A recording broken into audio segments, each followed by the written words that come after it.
Danantara, kalau kita merujuk pidatonya Pak Prabowo, akan dipersiapkan bukan untuk pemerintahan Pak Prabowo selama 5 tahun ke depan, akan tetapi ini digunakan sebagai upaya yang diproyeksikan untuk anak cucu kita.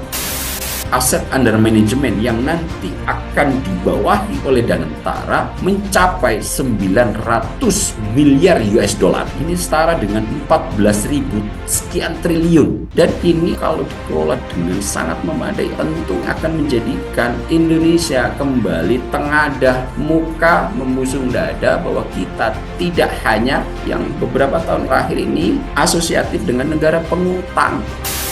Tentu pengelolaan aset sebesar ini tidak bisa dilakukan dengan gegabah, dan inilah yang tentunya menjadi tantangan bagi Pak Prabowo dan orang-orang yang akan ditunjuk untuk mengelolanya.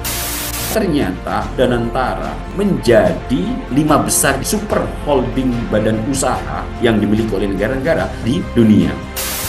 Pada saat Pak Prabowo melakukan peluncuran Danantara, Pak Prabowo cukup serius untuk mengatakan kami tidak mau lagi didikte oleh negara-negara asing, dan ini dikemukakan langsung di perwakilan negara-negara tersebut. Kalau kita lihat kritik apakah ini harus berhenti, tidak. Akan tetapi kritik yang diberikan jangan sampai dilandasi oleh dendam. Saya berharap kritik yang diberikan sebagai upaya agar Danantara ini benar-benar bisa melejit dan segera melentingkan Indonesia sejajar dengan negara-negara maju. Untuk mengaudit di Undang-Undang BUMN sudah tertera KPK dan BPK itu bisa mengaudit Danantara jika kemudian mendapatkan rekomendasi dari DPR. Saat ini juga cukup ramai soal tatip DPR yang katanya bisa mencopot dan kemudian mengganti pejabat-pejabat negara. Loh, jangankan cuma pimpinan dan kepala tinggi negara, presiden pun oleh DPR bisa diawasi, dan kalau kerja nggak bagus bisa dicopot. Terima kasih telah berkenan singgah di channel ini ya. Jangan lupa tekan tombol subscribe dan nyalakan lonceng notifikasinya. Selamat menyimak.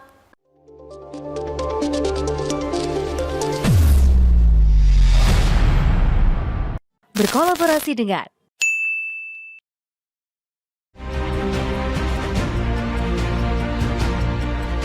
tapi juga akan mentransformasi BUMN kita menjadi pemimpin kelas dunia di sektor masing-masing. Kita ingin melihat lebih banyak BUMN Indonesia masuk dalam daftar Global Fortune 500. Membuktikan bahwa Indonesia bukan sekedar pengikut, tapi Indonesia juga dapat menjadi pelopor dan pemimpin dalam perekonomian.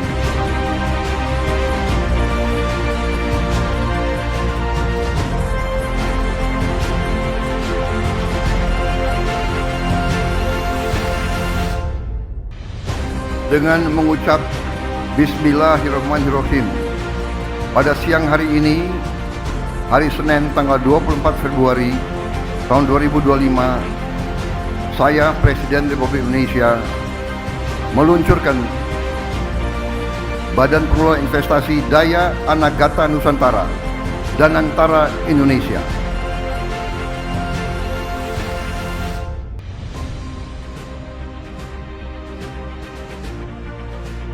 Pemirsa, Presiden Prabowo Subianto resmi meresmikan sebuah badan pengelola investasi Daya Anagata Nusantara atau Dayantara yang saat ini masih menjadi sorotan publik.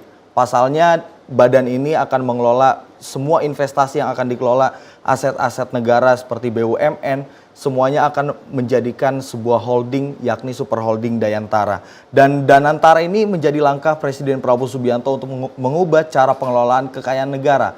Dan untuk membahas sebenarnya apa maksud dari dibentuknya Danantara ini dan akan bekerja seperti apa Danantara dan impact-nya di kemudian hari akan seperti apa, kita akan membahasnya bersama dengan Direktur Eksekutif Skala Survei Indonesia, Bang Abdul Hakim MS.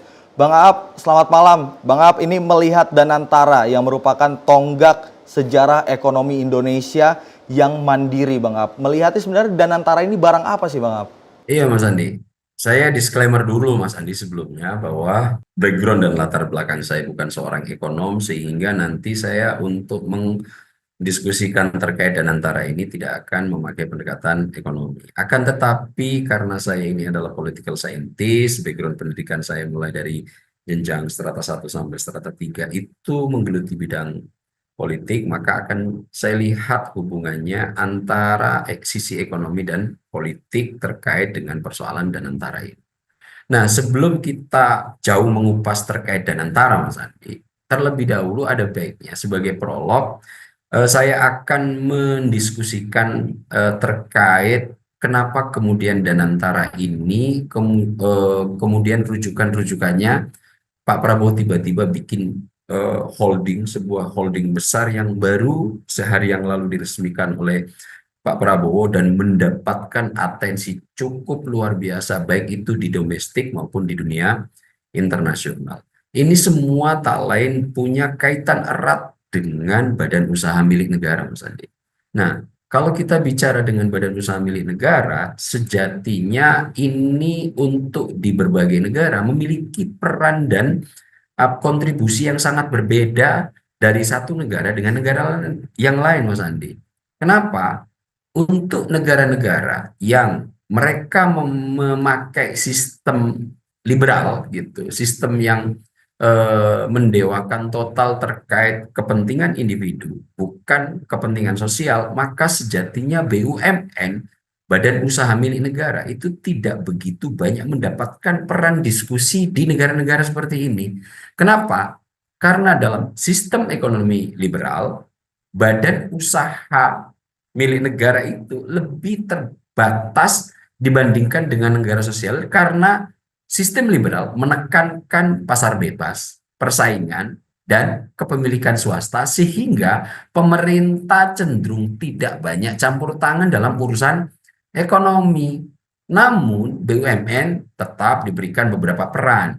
Misalnya ketika negara dalam posisi krisis, ketika pasar dalam kondisi yang tidak begitu baik, maka dalam sistem negara liberal, BUMN baru melakukan intervensi. Biasanya juga dipakai untuk stabilitas ekonomi dan krisis pangan, kemudian menjaga monopoli swasta dalam konteks kepentingan hajat itu kurang banyak. Nah, sebetulnya untuk di negara-negara liberal, BUMN tidak begitu banyak mendapatkan tempat untuk didiskusikan secara lebih serius dalam konteks pembangunan sebuah negara, karena dia hanya dipakai alat untuk melakukan intervensi ketika swasta tidak lagi mampu untuk menggerakkan roda ekonomi. Nah, ini agak cukup berbanding terbalik dengan negara-negara yang memakai sistem non-liberal, Mas Andi. Di mana negara-negara non-liberal, sosialis misalnya, menjadikan BUMN sebagai backbone utama untuk melakukan pembangunan nasional, sangat berbanding terbalik dengan negara liberal. Contoh paling sederhana negara-negara mana misalnya? Cina. Kemudian kita kalau urut lagi negara-negara yang menjadikan BUMN sebagai backbone utama pembangunan, ada Kuba, ada Korea Utara. Nah, ada juga negara-negara yang memilih kemudian diantaranya gitu, Mas Andi, bahwa BUMN itu kemudian satu sisi dijadikan alat untuk mengelola kekayaan negara yang dipisahkan, di sisi lain ternyata BUMN juga digunakan sebagai alat pembangunan nasional, yaitu sebagai pendistribusian kekayaan negara demi kesejahteraan masyarakat. Nah, pertanyaannya, di Indonesia dari tiga yang saya kategorikan tadi masuk di sebelah mana? Apakah sosialis murni, apakah liberal murni, ataukah menggabungkan di antara dua pengelolaan sistem negara ini terhadap BUMN? Indonesia, kalau kita merujuk pada Undang-Undang BUMN yang baru beberapa pekan lalu disahkan, Mas Andi, kita memilih berada di tengah. Apa itu? Bahwa BUMN tetap kita jadikan sebagai backbone utama pembangunan, akan tetapi juga di sisi-sisi lain ada kemudian privatisasi yang coba kemudian dinaungi oleh negara. Contoh kemudian memberikan privatisasi dan persaingan bebas di sektor minyak misalnya. Dulu hanya dimonopoli oleh Pertamina, akan tetapi dalam perjalanannya ada privatisasi-privatisasi atau boleh dihadirkan persaingan terkait badan usaha milik negara, yaitu Shell di sini bisa jualan, Total di sini bisa jualan. Kenapa? Karena kita tidak murni sosialis, meskipun Pasal 33 Undang-Undang Dasar mengatakan bahwa semua kekayaan negara itu dikelola oleh negara, dimiliki oleh negara, dan untuk pendistribusian kesejahteraannya dimaksimalkan untuk kepentingan rakyat banyak. Nah, kita yang memilih di tengah ini akhirnya kemudian kalau kita melihat konteks BUMN menjadi variabel terpenting dalam konteks pembangunan nasional. Nah, inilah yang saya lihat kemudian kenapa peran BUMN di negara liberal, non-liberal yang cenderung sosialis atau bahkan komunis, kita ternyata memilih rute BUMN di sistem tengah, Mas Andi, di mana kita mengelola negara, menjadikan BUMN menjadi salah satu backbone utama untuk pembangunan nasional. Akan tetapi, Mas Andi, yang harus perlu kita pahami ketika kita membicarakan BUMN, tidak murni akan bicara soal profit. Kenapa? BUMN yang ada di Indonesia tidak semuanya harus diwajibkan mendapatkan profit. BUMN di Indonesia ini berdasarkan undang-undang BUMN dibagi menjadi dua kalau saya kelompokkan itu. Nomor satu, BUMN yang memang ditugaskan untuk mendapatkan keuntungan demi pendapatan asli negara atau penambahan pendapatan negara. Akan tetapi ada BUMN juga yang dibuat untuk tidak terfokus pada profit murni. Mereka ini atau BUMN yang tidak ditujukan untuk profit adalah ditugaskan sebagai sarana untuk memenuhi hajat hidup orang banyak. Misalnya untuk BUMN yang tidak terlalu fokuskan untuk mendapatkan keuntungan total, apa misalnya Bulog, di mana Bulog ini badan usaha milik negara, akan tetapi tugas utamanya bukan untuk mencari profit, akan tetapi menstabilkan harga bahan pokok terutama pangan. Ada lagi misalnya perusahaan perhutani. Perhutani ini juga adalah BUMN yang untuk pengelolaannya tidak difokuskan untuk profit oriented. Ada banyak lagi BUMN yang bentuknya perum itu memang digunakan sebagai upaya negara untuk melindungi kebutuhan hajat hidup orang banyak sehingga bukan terarah untuk mencari profit. Akan tetapi di sisi lain ada BUMN yang ditugaskan memang untuk mencari profit. Nah, terkait Danantara ini adalah BUMN yang diupayakan untuk mendapatkan profit dikelola secara lebih berbeda. Jika dahulu ini berjalan sendiri-sendiri dengan Pak Prabowo yang memiliki visi kuat dan pemahaman ekonomi yang cukup mapan, maka kemudian untuk yang sisi investasi ini dikelola secara lebih memadai. Ada setidaknya 7 badan usaha milik negara yang nantinya akan coba digabungkan menjadi satu yang kemudian ini nanti akan dinaungi oleh Danantara, Daya Anagata Nusantara, Power, daya kekuatan Anagata masa depan Nusantara. Dan ini kalau kita merujuk pidatonya Pak Prabowo akan dipersiapkan bukan untuk pemerintahan Pak Prabowo selama 5 tahun ke depan, akan tetapi ini digunakan sebagai upaya alat ketahanan yang diproyeksikan untuk anak cucu kita, Mas Andi.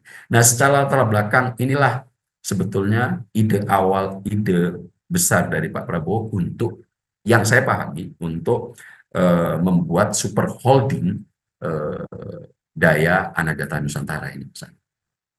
Bang Ab, kalau mencermati dari super holding Danantara, kalau tadi dijelaskan sebelumnya BUMN ini berjalan sendiri-sendiri, kemudian dengan dibuatkannya Danantara semuanya akan berjalan bersama dan dituntut untuk mencari defisit untuk membiayai investasi seperti. Tapi kalau melihat dari sejumlah BUMN yang kita ketahui sering muncul di pemberitaan juga, ada beberapa BUMN yang sakit kemudian disuntik seperti itu. Ini menjadi tantangan tersendiri gak bagi Danantara, Bang Ab? Tentu, Mas Andi, bahwa tantangan terbesar dari Danantara saat ini adalah ide baru, ide besar yang sebetulnya sejak lama sudah banyak dibicarakan oleh ekonom-ekonom kita. Makanya ketika peluncuran ini ada top ekonom senior yang sudah juga diundang dan diberikan penghormatan khusus oleh Pak Prabowo, Pak Emil Salim gitu. Meskipun beliau berkenan harus hadir dalam ditopang oleh kursi roda, tapi beliau kemudian diberikan tempat tersendiri ketika peluncuran ini. Kenapa? Karena sebetulnya ide untuk membangun super holding ini sudah mengemuka sejak awal.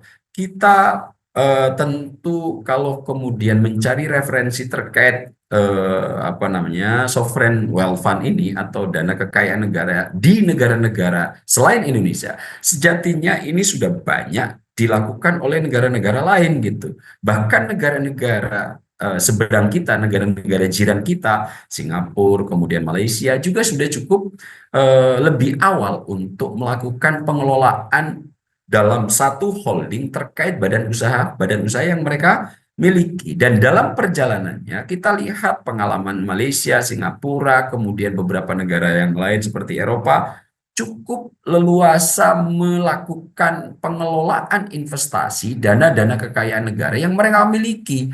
Itu kenapa kemudian kita tidak cukup heran jika kalau lagi-lagi kita perbandingkan dengan negara jiran terkait pengelolaan minyak, Petronas misalnya, bisa kemudian ekspansi untuk menjadi sponsor Formula 1, kemudian Grand Prix, dan lain-lain. Pertamina agak cukup terkendali di sektor itu karena pengelolaannya memang selama ini masih dilakukan dengan kurang profesional, banyak kritik mengatakan begitu, sehingga ini yang coba kemudian diatasi dengan munculnya Danantara. Apakah ini nanti akan ada tantangan serius dalam pengelolaan Danantara? Tentu Mas Andi. Kenapa? Dengan Danantara, Pak Prabowo sudah mengatakan bahwa aset yang akan dikelola, aset under management yang nanti akan dibawahi oleh Danantara mencapai 900 miliar US dollar. Kalau kemudian itu kita konversi ke rupiah, maka aset under management ini setara dengan 14.000 sekian triliun, mendekati 15.000 triliun.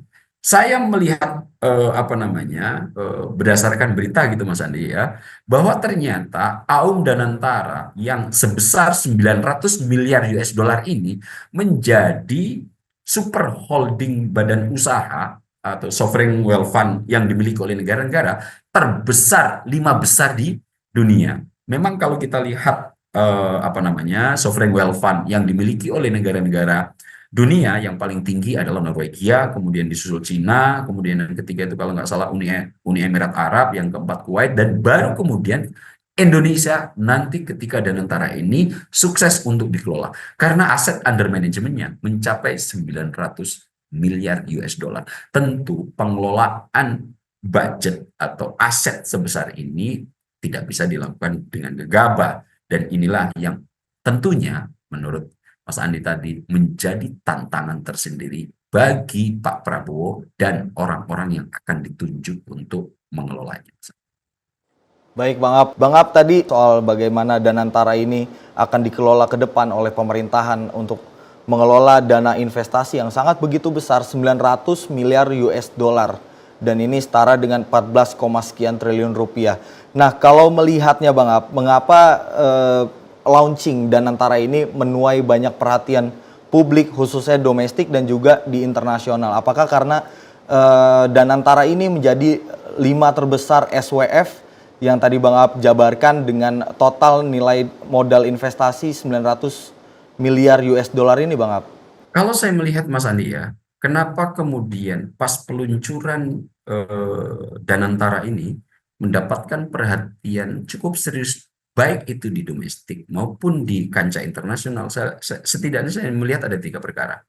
Nomor 1, tentu dengan aset under management sebesar 900 miliar US dollar atau 14, sekian ribu triliun yang akan dikelola oleh Danantara, ini akan menjadi perhatian serius bagi negara manapun. Kenapa? Dengan daya gedor pengelolaan sovereign wealth fund sebesar 900 miliar US dollar, tentu banyak hal yang bisa dilakukan oleh Indonesia. Nomor 2, saya melihat kenapa ini jadi perhatian serius, karena saat ini pengelola utamanya, ide utamanya ini setelah sekian lama Indonesia mencoba untuk melakukannya, baru bisa dieksekusi oleh hari ini oleh Prabowo Subianto. Kita tahu dalam tiga mendekati 4 bulan pemerintahan Pak Prabowo telah mempertunjukkan dan mempertontonkan kualitas pengelolaan di sektor kebijakan domestik dan internasional. Pak Prabowo menjadi sosok yang cukup luar biasa luas dan memiliki pendekatan yang cukup mudah untuk menjangkau negara-negara maju, Amerika, Inggris, Rusia, Cina, tidak menjadi penghalang yang serius untuk Pak Prabowo berkomunikasi. Tentu sosok seperti Prabowo Subianto akan menjadi pertimbangan serius dengan ide menggelontorkan Danantara untuk menjadi perhatian.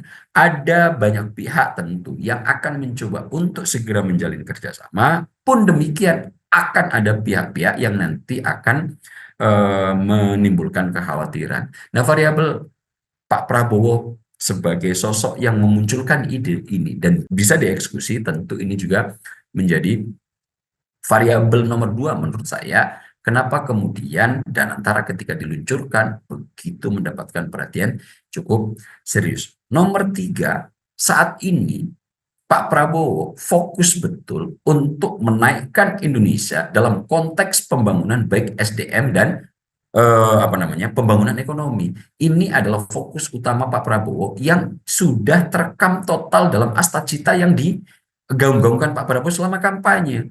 Pengurusan SDA itu akan dikelola ulang. Pengurusan SDM akan nanti jauh mendapatkan perhatian serius. Dan Pak Prabowo mengatakan di depan para delegasi yang hadir di depan Danantara bahwa kita tidak mau lagi untuk kemudian didikte oleh negara-negara asing. Ini dikemukakan lagi. 3 perkara ini saya melihat menjadi faktor penting kenapa kemudian ketika Danantara ini diluncurkan mendapatkan perhatian yang sangat serius. Dan hebatnya Mas Andi ya, kalau saya melihat ya peluncuran kemarin, di domestik semua kekuatan politik hadir ketika peluncuran Danantara. 2 Presiden Susilo Bambang Yudhoyono dan Joko Widodo hadir. Keduanya bersama Pak Prabowo bahkan ikut meresmikan peluncuran Danantara. Nomor 2, semua kekuatan politik setidaknya yang bisa kita lihat 8 parpol berkursi di parlemen dan juga beberapa parpol yang tidak berkursi di parlemen itu hadir dalam peluncuran Danantara. Bahkan PDIP yang diwakili oleh Ketua DPR Mbak Puan Maharani. Mbak Puan kan kita tahu juga menjadi salah satu Ketua DPP PDIP. Nomor 3, yang hadir kemarin ratusan duta besar dan perwakilan-perwakilan penting semua lembaga ekonomi, keuangan dunia hadir Mas Andi. Ada Amerika Serikat di sana, ada perwakilan dubes dari seluruh negara maju, Cina ada, Rusia ada, kemudian beberapa negara Amerika Latin juga hadir. Mereka ingin mendengarkan betul apa dan bagaimana konsep Pak Prabowo untuk nanti mengelola Danantara dengan AUM sebesar 900 miliar US dollar ini. Dan itu kemudian juga ada perwakilan asosiasi dagang dan ekonomi dunia, juga Indonesia, hadir dalam peluncuran Danantara. Tentu hal ini menjadi poin penting. Kenapa kemudian peluncuran Danantara ini mendapatkan perhatian serius, baik itu di domestik maupun di dunia internasional. Karena saya melihat 2 variabel yang paling penting di antara 3 variabel yang saya sebut di awal tadi, banyaknya aset pengelolaan, kemudian ini disupervisi dan idenya langsung hadir dari Prabowo Subianto yang kaliber daya jangkau pemikiran baik di sektor politik maupun ekonomi cukup mumpuni. Ini tentu akan menjadi daya dorong Indonesia agar kemudian ide ini yang sudah kemudian coba dieksekusi oleh Pak Prabowo ini akan betul-betul memberikan indikasi rute Indonesia akan bisa menggeliat baik di kancah domestik atau bahkan di kancah internasional. Nah, tentu variabel-variabel ini yang saya melihat Mas Andi menjadi background kuat kenapa kemudian Danantara menjadi perhatian serius baik kekuatan politik domestik maupun kekuatan-kekuatan ekonomi dan politik dunia. Mulai dari duta besar dari berbagai negara, kemudian tadi Bang Ab menjabarkan kita melihat kemarin ada berbagai perwakilan dari Kamar Dagang dari berbagai negara. Ini sebenarnya cara dari Presiden Prabowo Subianto kah untuk meningkatkan kepercayaan para investor, membangun reputasi dari Danantara, karena ini sebuah Danantara ini kalau bisa diartikan sebagai anak bayi yang baru dilahirkan, kemudian harus diberikan kepercayaan full seperti itu untuk bagaimana caranya investor ini percaya menginvestasikan ke Danantara.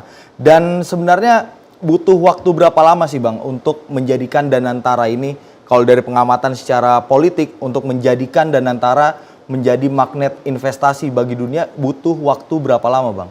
Kalau kita harus merujuk pada waktu, tentu tidak bisa kita kasih termin berapa ini akan harus sudah bisa kelihatan atau bagaimana daya penetrasinya terkait dengan apa yang akan diwujudkan oleh Danantara.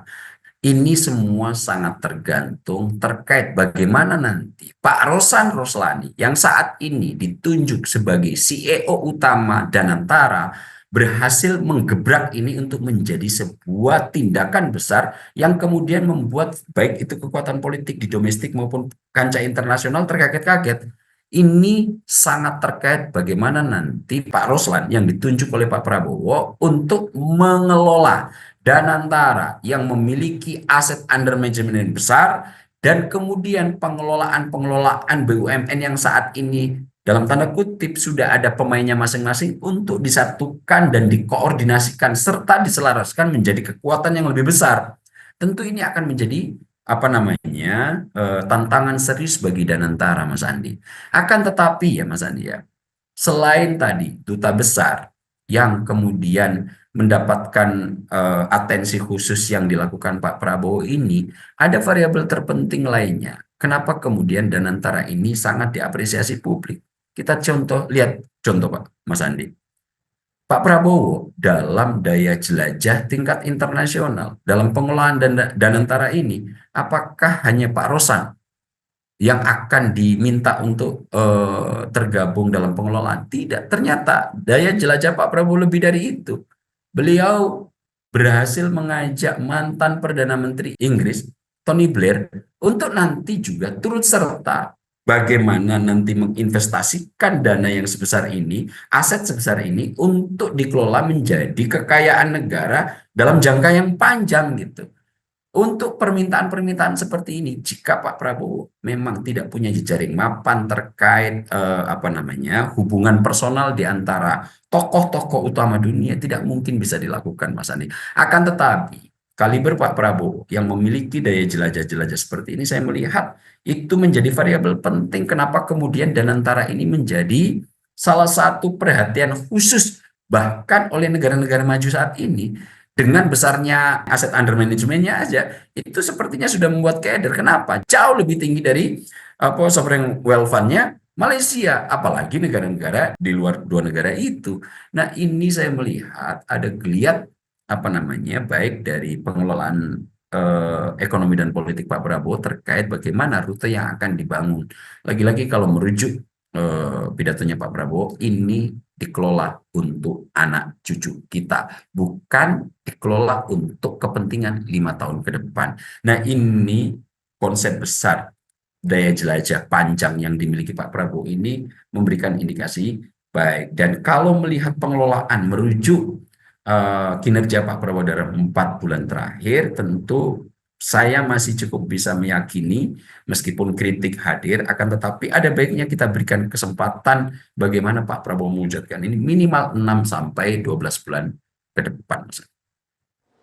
Bang Ab, kalau melihat dari Danantara ini Bang Ab, kalau tadi Presiden Prabowo menyampaikan dalam pidatonya kemarin untuk jangka panjang, artinya kalau melihat proyeksi awal dari Danantara ini adalah fokusnya terhadap aset dalam negeri seperti hilirisasi industri, kemudian energi dan juga pangan yang tentunya ini sangat penting bagi pembangunan nasional. Tapi ada sektor di mana ekonomi domestik ini yang disinyalir banyak pengamat berbicara akan beresiko sangat tinggi terguncang ketika semuanya difokuskan ke sana.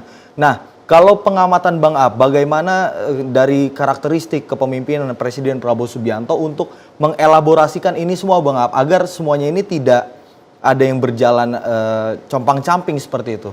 Ya, kita sudah mendengarkan pernyataan Pak Prabowo sendiri bahwa Danantara tidak hanya akan difokuskan pada sektor profit, akan tetapi ini juga akan difokuskan dalam konteks pembangunan nasional. Nah, dalam tanda kutip pemaknaan pembangunan nasional berarti ada sesuatu yang dikeluarkan yang itu tujuan utamanya bukan profit gitu kan. Nah, kalau kemudian kita melihat dua pernyataan Pak Prabowo ini, oke, untuk yang profit nanti akan dikelola oleh dua holding, ada holding investasi, ada holding operasional. Yang CEO-nya juga sudah ditunjuk di bawah Pak Rosan Roslani. Kemudian nanti untuk pembangunan nasional juga akan difokuskan dalam konteks pendistribusian kekayaan negara untuk membantu kesejahteraan masyarakat. Apa itu? Kayak nanti bagaimana Bulog akan berjalan, Peruri akan berjalan, percetakan negara akan berjalan, kemudian perhutani. Itu kan juga perum-perum BUMN yang memang difokuskan untuk pembangunan nasional, bukan untuk pencarian profit. Nah, dua kepentingan ini saya melihat akan coba untuk diselaraskan Pak Prabowo. Nah, bagaimana nanti terkait kritik-kritik yang hadir itu tentu di awal-awal, jika kita kemudian fokus pada detail-detail yang akan dilakukan, ada aja ketika kita bikin program awal itu masih kekurangan di satu sisi dalam dan sisi yang lain. Tapi kadang-kadang ayo kita coba melihat secara mikroskopik, secara yang bisa kita lihat dengan faktual indera kita yang bisa kita lihat secara langsung. Kita harus cukup terbiasa untuk melihat secara makro, holistik, sehingga nanti perdebatannya tidak maksimal. Kritik-kritik ini penting untuk dikemukakan, Mas Andi, sebagai area kewaspadaan pengelola Danantara untuk tidak keluar dari rambu-rambu. Banyak lembaga-lembaga yang sudah mulai mengkritis seperti yang disebut Mas Andi tadi. Akan tetapi ini kemudian juga harus kita selaraskan dengan analisis makro, kira-kira dengan situasi pengelolaan aset yang sebesar ini, daya jelajah jajaran Pak Prabowo seperti ini, penunjukan orang-orang yang diminta untuk mengelola juga punya kaliber internasional, tentu ini juga perlu kita berikan kesempatan untuk kita nilai nanti pada saat ini sudah mulai berjalan minimal 6 bulan sampai 12 bulan, karena menyatukan 7 holding minimal yang saya dengar itu dengan aset under manajemennya lebih dari 10.000 triliun, ini juga bukan persoalan yang mudah. Seperti makan bergizi gratis kemarin, bahwa ada kekurangan di satu sisi yang lain, ternyata Pak Prabowo kemudian mencoba untuk menetralisasi itu agar programnya jauh lebih baik. Pun demikian saya meyakini Danantara juga akan sama.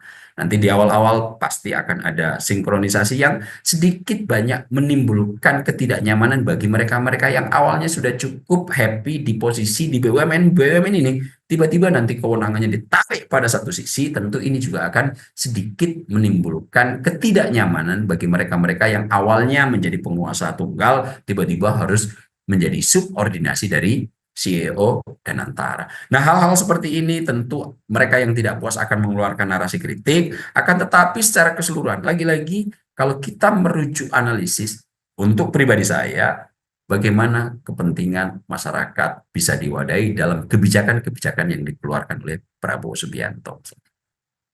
Baik, Bang Ab kembali melanjutkan. Tadi Bang Ab menyampaikan kalau dibuatnya Danantara ini membuat sejumlah birokrat yang ceruknya mulai diambil oleh pemerintah, yang biasanya nyaman bermain dengan BUMN dengan sistem yang sebelumnya memang dinilai kurang baik seperti itu.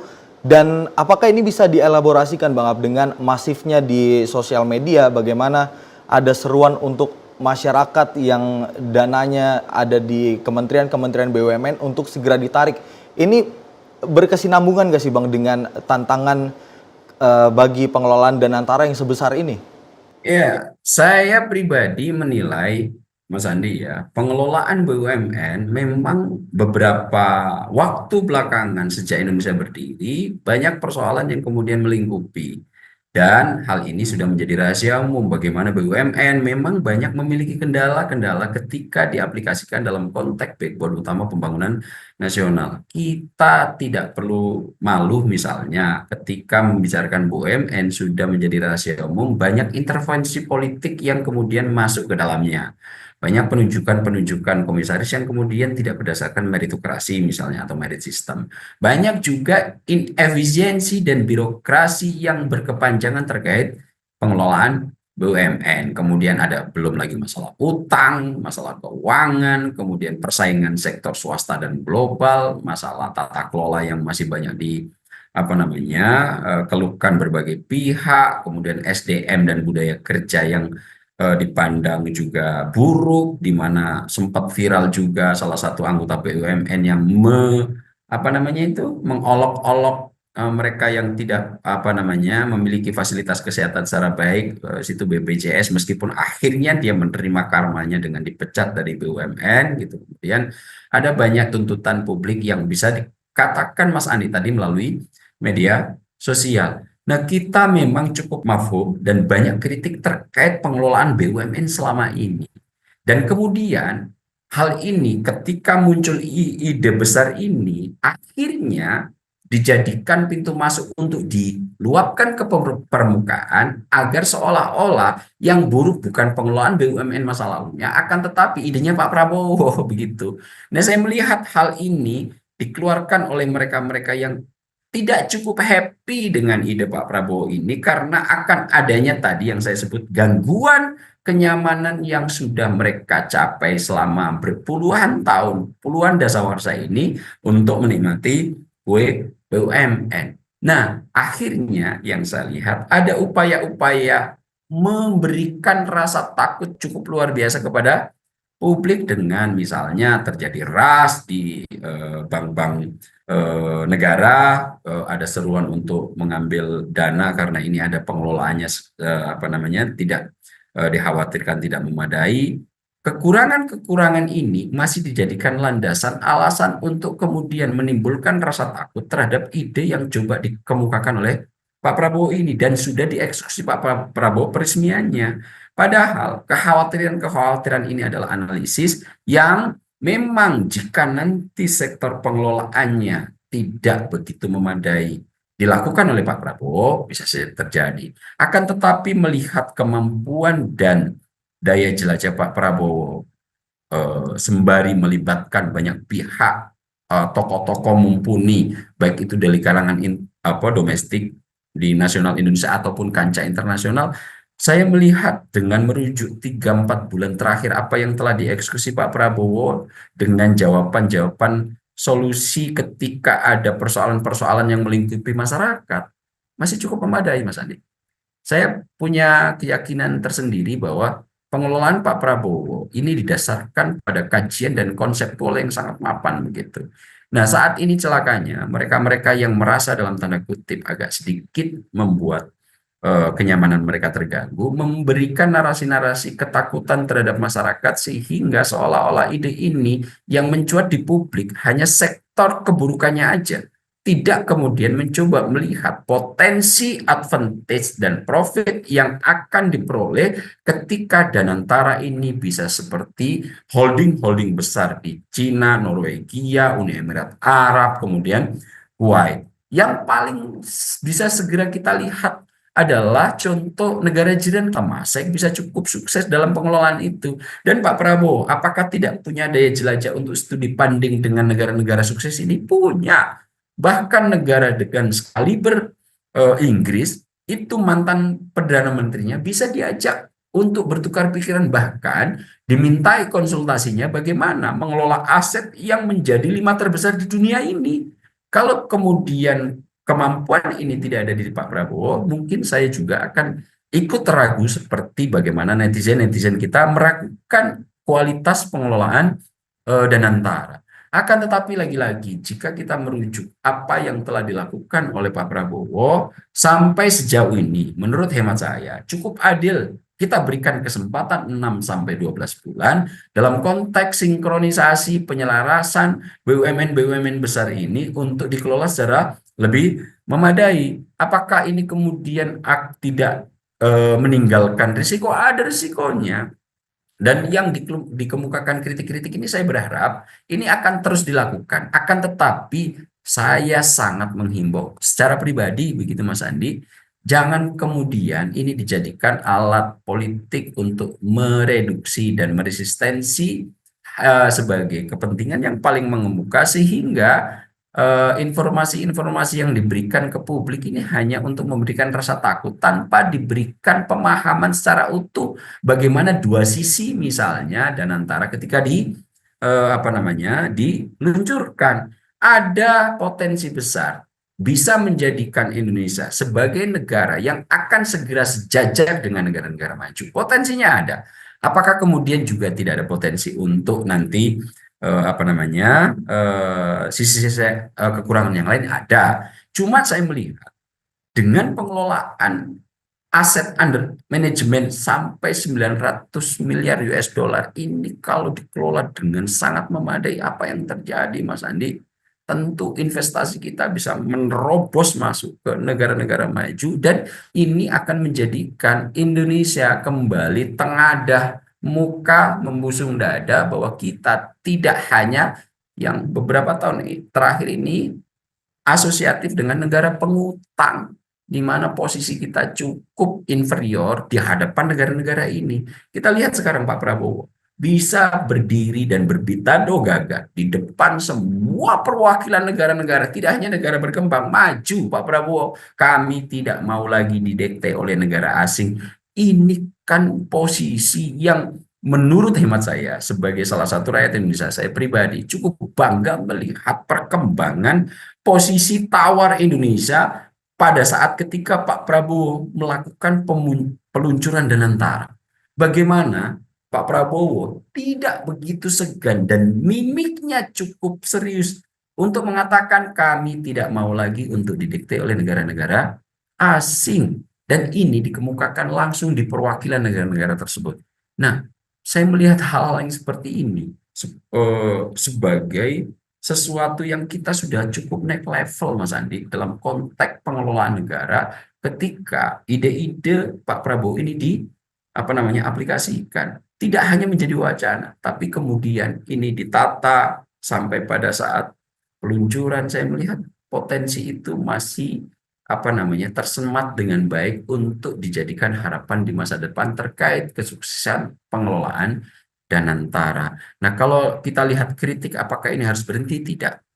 Akan tetapi saya sangat berharap kritik yang diberikan jangan sampai dilandasi oleh, kalau Pak Prabowo dendam atau hanya ingin meresistensi kepercayaan, kemudian tingkat approval rating Pak Prabowo menjadi sangat baik. Saya berharap kritik yang diberikan memang sebagai upaya untuk agar Danantara ini benar-benar bisa melejit, dikelola dengan baik, dan segera melentingkan Indonesia sejajar dengan negara-negara maju.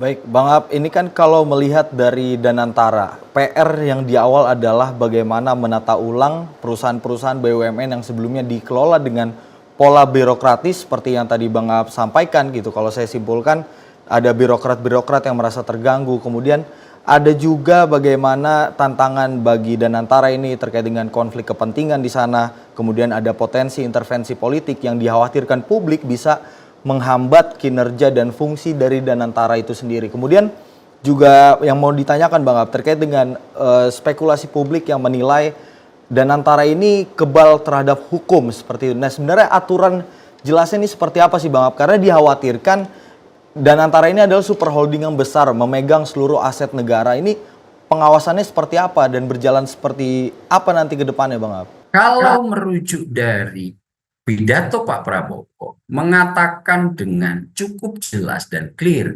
bahwa Pak Prabowo akan mengelola Danantara ini dengan transparansi dan tingkat akuntabilitas yang memadai. Itu kenapa Pak Prabowo menyatakan bahwa Danantara harus menjadi holding yang bisa diaudit kapanpun, dimanapun, oleh siapapun.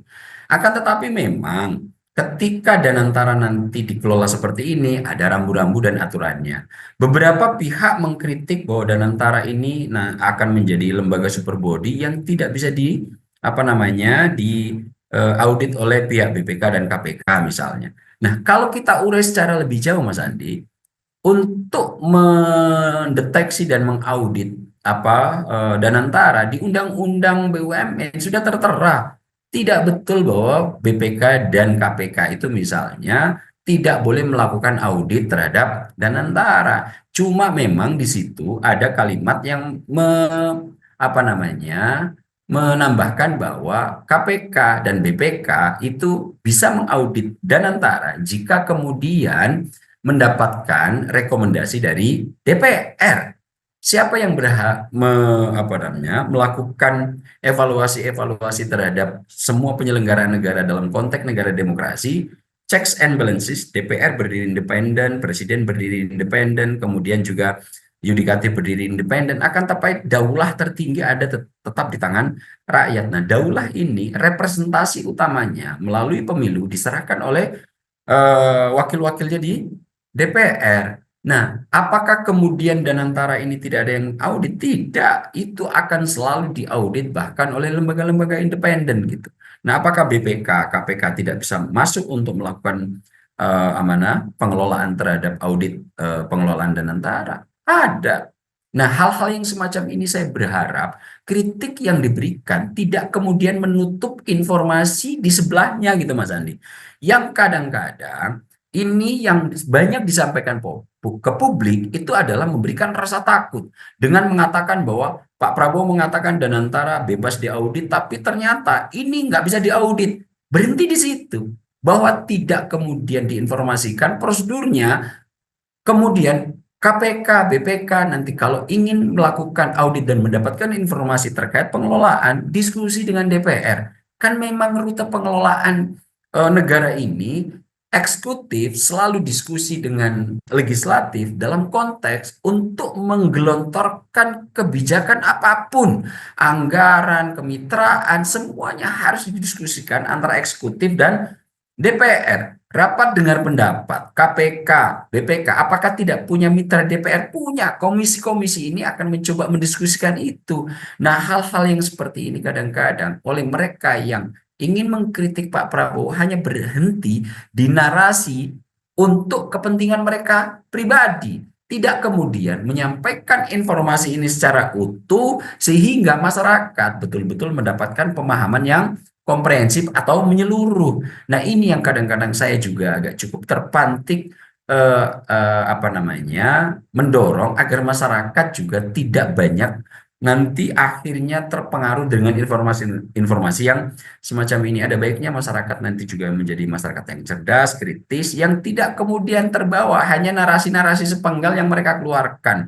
Harus juga bisa mencari sumber-sumber informasi yang sebetulnya bisa memberikan informasi secara utuh terkait persoalan-persoalan yang sedang bicarakan di publik. Contoh paling sederhana misalnya Mas Andi, saat ini juga cukup ramai soal tatip DPR yang katanya DPR bisa mencopot dan kemudian mengganti pejabat-pejabat negara. Loh, jangankan hanya untuk pejabat-pejabat negara yang memang fit and proper testnya melalui DPR, Mas Andi. Bahkan DPR itu berhak untuk mengimpeach presiden. Jangankan cuma pimpinan dan kepala tinggi negara, presiden pun oleh DPR bisa diawasi dan kalau kerja nggak bagus bisa dicopot.